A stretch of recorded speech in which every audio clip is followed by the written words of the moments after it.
El mundo presencia con preocupación la escalada bélica que se inició este sábado como un ataque de Estados Unidos e Israel contra Irán y en menos de 72 horas se ha extendido a todo el Medio Oriente. Y podemos verlo en este mapa. En rojo están los puntos de Irán que han sido bombardeados por Estados Unidos e Israel. Y en azul, los que han sido impactados por misiles y por drones iraníes lanzados contra los países de la región: Irak, Arabia Saudita, Emiratos Árabes, Qatar, Omán, Kuwait e incluso la isla de Chipre, junto a Turquía, que es un territorio europeo.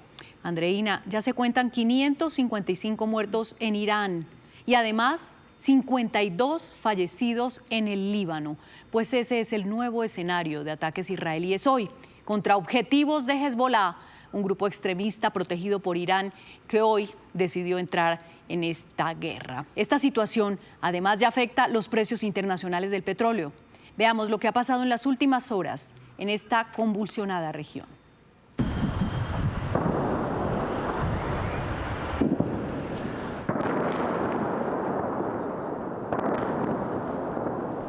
Las enormes columnas de humo vuelven a posarse sobre el cielo de Teherán en un nuevo intercambio de ataques sin fin a la vista. Nosotros mismos no sufrimos lesiones físicas, pero nos lastimaron los oídos. Y en Jerusalén las sirenas no paran de resonar, advirtiendo la llegada de misiles. Algunos israelíes se apresuran a buscar refugio.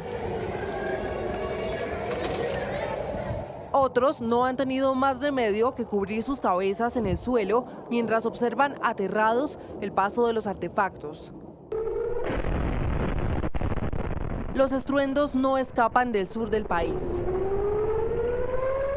Pero la guerra ahora tiene un nuevo actor, Hezbollah, que lanzó ataques hacia el norte de Israel por la muerte del ayatolá Ali Khamenei, cuya esposa también falleció según medios iraníes. La respuesta israelí no demoró y activó una intensa campaña de bombardeos.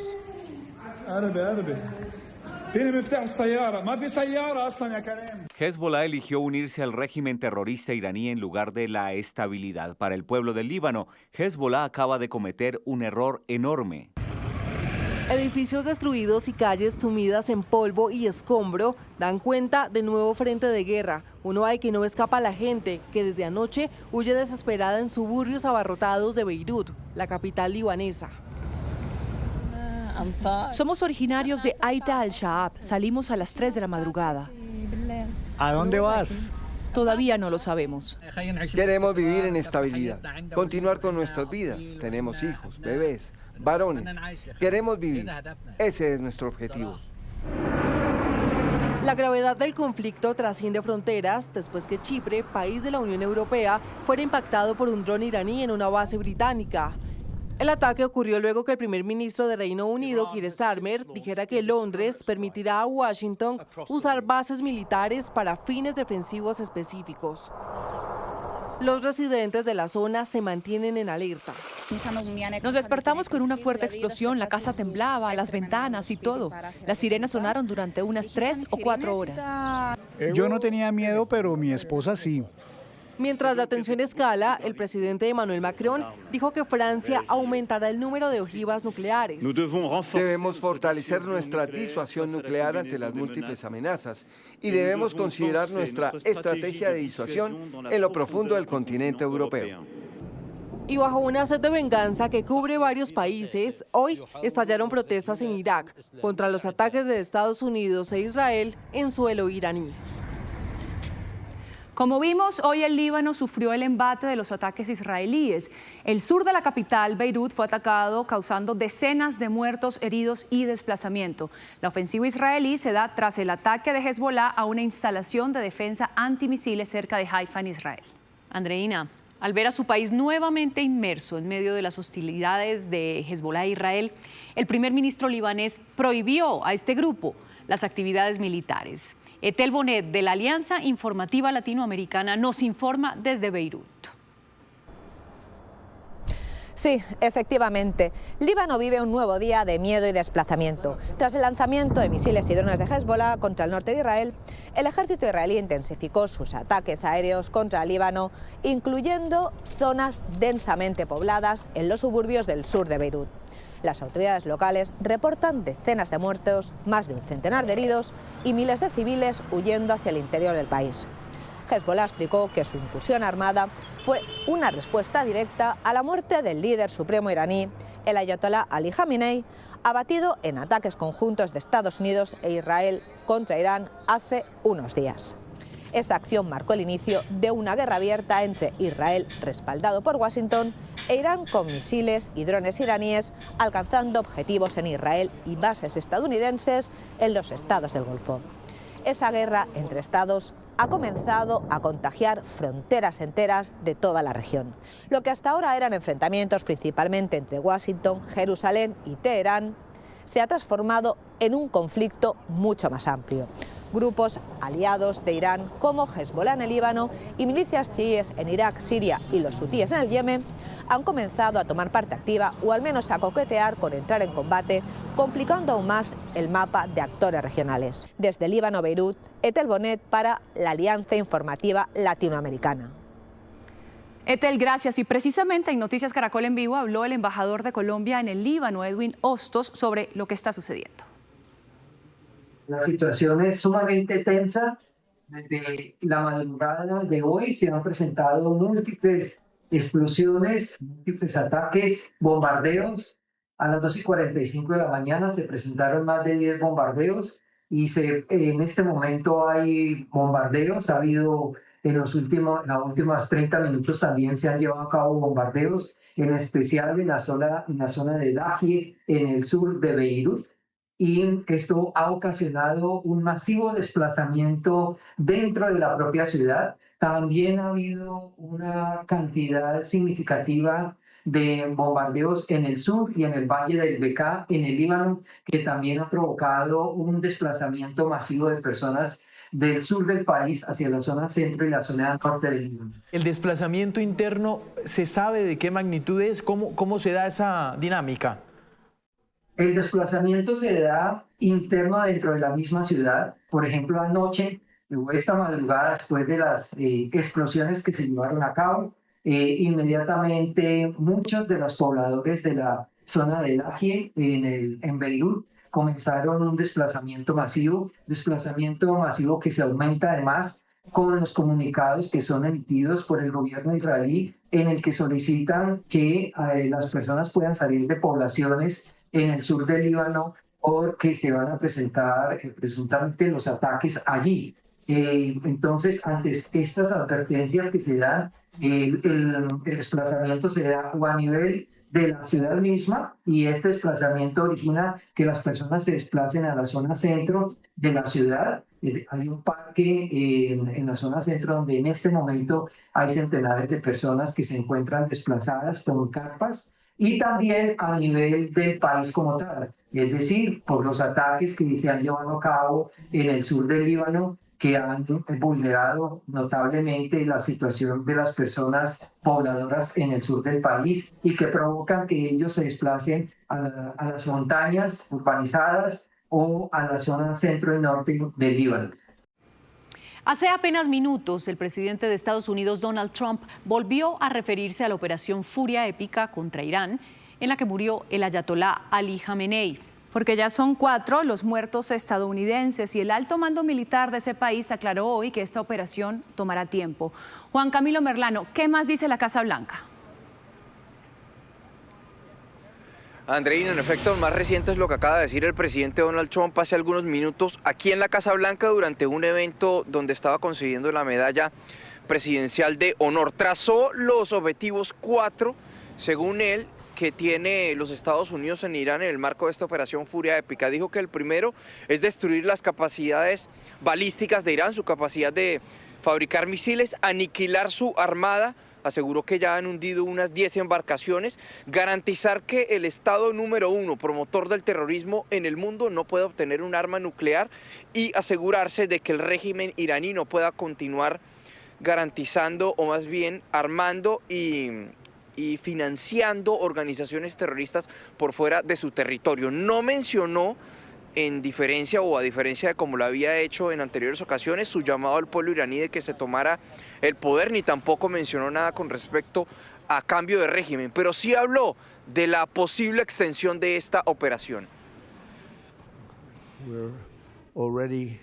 Venceremos fácilmente, ya estamos muy adelantados en cuanto a nuestras proyecciones, pero sea cual sea la línea de tiempo, está bien. Cueste lo que cueste, siempre lo haremos. Y desde el principio proyectamos de 4 a 5 semanas, pero tenemos la capacidad de ir mucho más allá. Lo haremos, como sea. Alguien dijo hoy que el presidente quiere hacerlo muy rápido después de que se aburra. Yo no me aburro.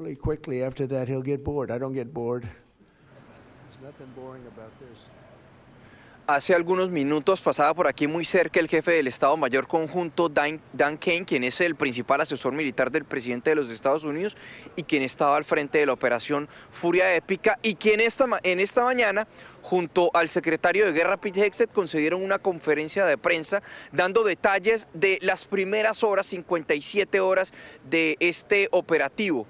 Por ejemplo, resaltando esos objetivos que el presidente Donald Trump ya mencionó, pero también dando su propia línea de tiempo y dejando claro el jefe del Estado Mayor Conjunto que esta es una operación que no es de la noche a la mañana. Es la primera actualización de los responsables de ejecutar la operación Furia Épica, poniendo los objetivos sobre la mesa y silenciando las voces de quienes sugieren una guerra sin fin. Esto no es Irak, esto no es interminable. Pero al tiempo en el que el secretario de Guerra descarta una aventura para construcción de nación o de democracia en Irán, es flexible frente a la duración de la campaña. El presidente Trump tiene toda la libertad del mundo para hablar sobre cuánto tiempo puede o no tomar. 4 semanas, 2 semanas, 6 semanas. Podría adelantarse, podría retrasarse. Destruir el sistema de misiles de Irán y su capacidad de producción, acabar con su armada y con su capacidad de fabricar armas nucleares son los objetivos que trazó el secretario Hegseth. Estados Unidos ya ha perdido 4 militares en las hostilidades. Y en las últimas horas, 3 aviones F-15 fueron derribados por error por sistemas de defensa aérea de Kuwait. Los 6 pilotos alcanzaron a eyectarse, pero ya son 18 militares seriamente heridos. Una cifra que va a aumentar, y más aún con la posibilidad de un despliegue de tropas en terreno. El presidente Trump se asegura de que nuestros enemigos entiendan que llegaremos hasta donde sea necesario para promover los intereses estadounidenses, pero no nos andamos con rodeos. No es necesario meter allí 200.000 personas y quedarse 20 años. En el campo operacional, el jefe del Estado Mayor Conjunto, principal asesor militar del presidente, detalló que fueron 100 aeronaves con las que Estados Unidos logró superioridad aérea en Irán, junto a los destructores armados con misiles Tomahawk y las baterías de misiles Patriot, pero parecen estar preparados para una campaña más larga.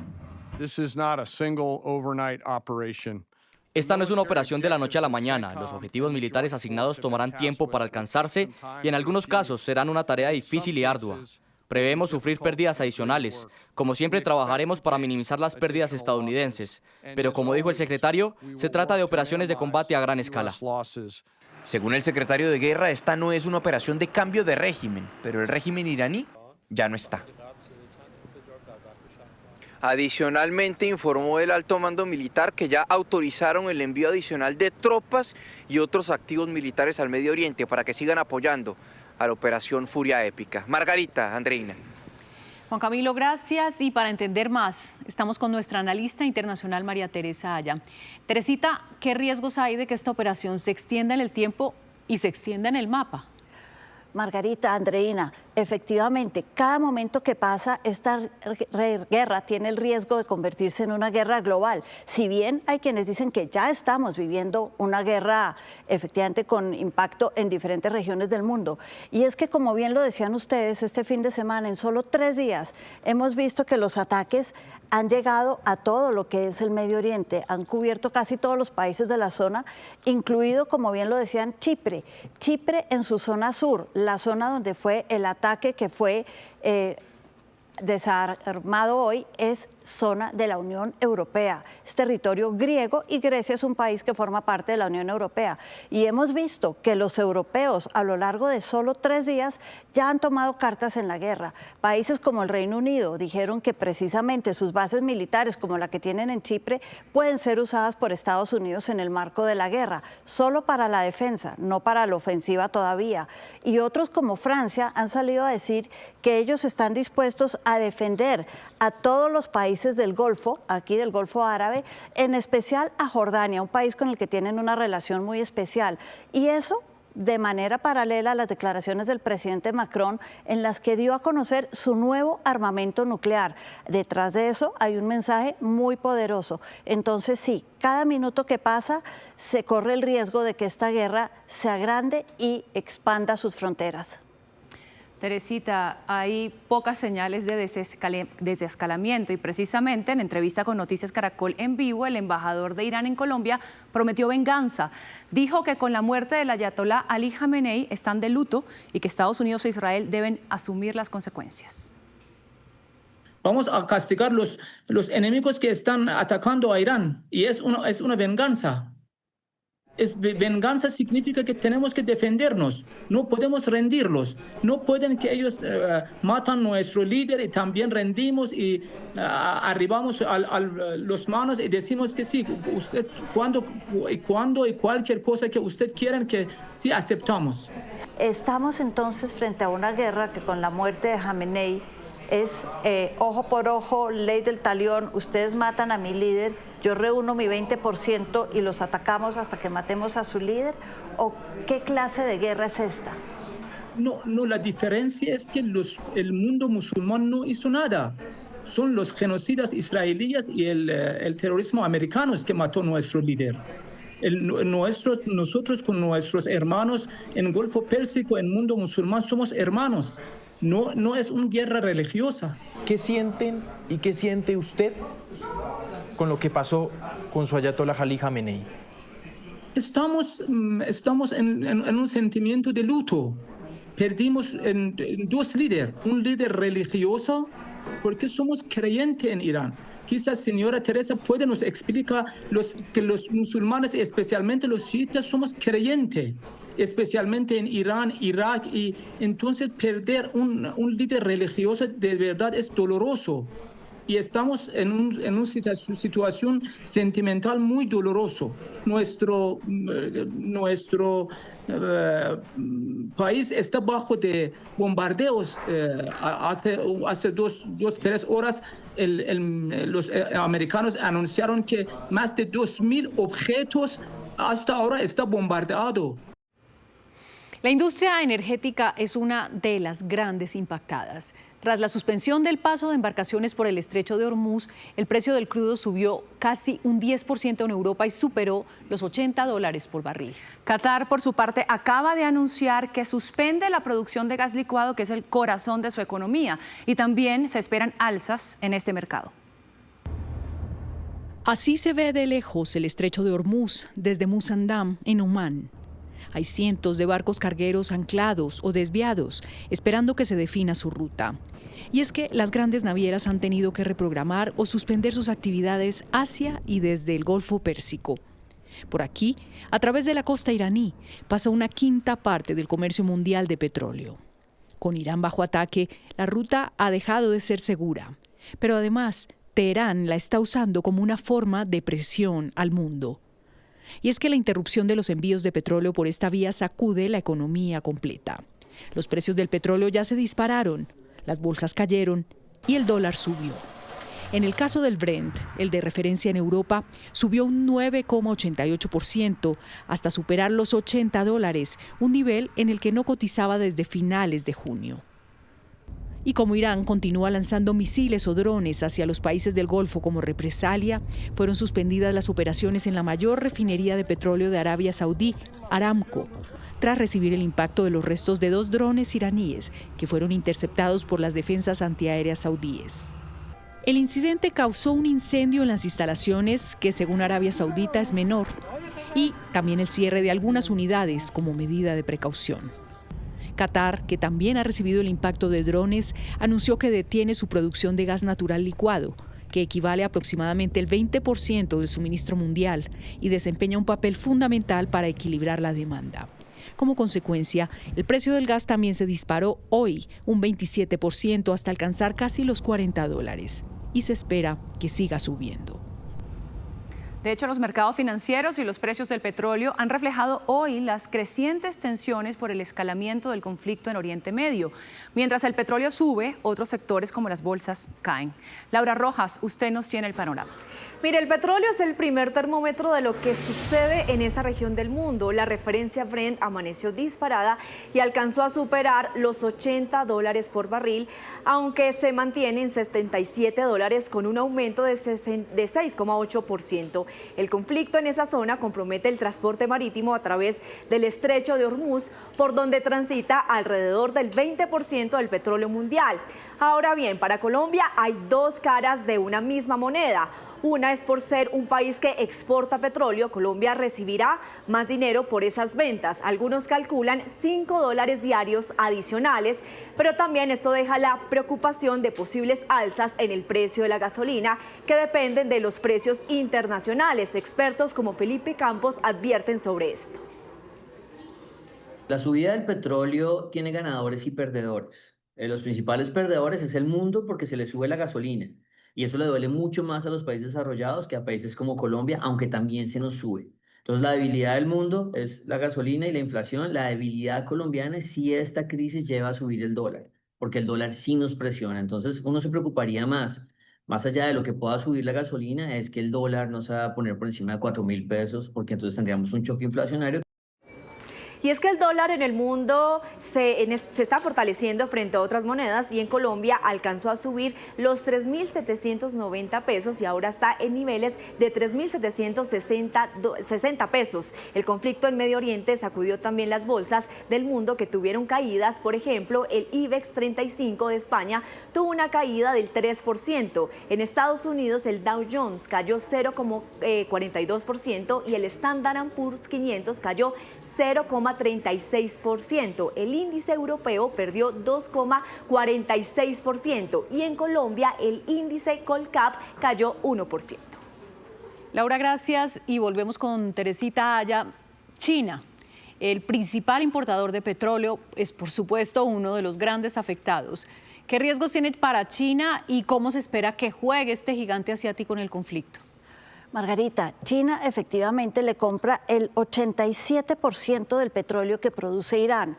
Y si bien los iraníes han dicho que ellos sí van a poder transitar por el estrecho de Hormuz, lo cierto es que la logística y la falta de seguridad en la zona hacen que esto sea altamente improbable. Y si a esto le sumamos que China además tenía como gran proveedor de petróleo a Venezuela, tenemos que el 45% del petróleo que consume China, entre el petróleo que viene de Irán y el petróleo que venía de Venezuela, está hoy en entredicho. Una situación alarmante para ese gran país. Tal vez por eso los chinos han decidido y han dicho hoy que quieren mediar el conflicto, que quieren apoyar a Omán, país que venía mediando las conversaciones entre Estados Unidos e Irán, que quieren apoyarlo para que esta guerra termine pronto y se pueda volver a hablar de paz. Y es que, como decíamos antes, hay razones políticas, hay razones de tiempo y también razones económicas que hacen pensar que esta guerra es realmente una guerra global.